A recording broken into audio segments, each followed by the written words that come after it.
தம்பி விஜய் அவர்களே, நீங்கள் கச்சதீவை பற்றி பேசியவுடனே இலங்கை நாட்டின் ஜனாதிபதியே கச்சதீவுக்கு போகின்றார், பணம் காட்டுகின்றார். உங்களுடைய குரலுக்கு, உங்களுடைய ஒரு சொல்லுக்கு எப்பேற்பட்ட ஈர்ப்பு சக்தி இருக்கின்றது என்பதை நீங்கள் புரிந்து கொள்ள வேண்டும்.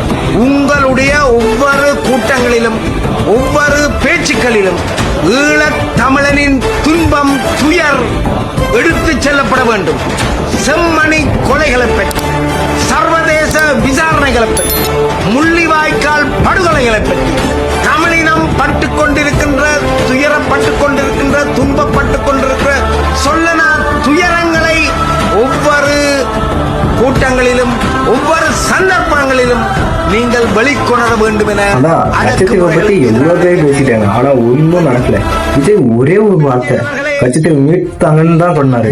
அதுக்கு இன்னும் அதிபர்லாம் போறாரு, என்னென்னவோ பண்றாங்க. சொல்ல வேண்டியவங்க சொன்னாதான் எல்லாம் நடக்குது.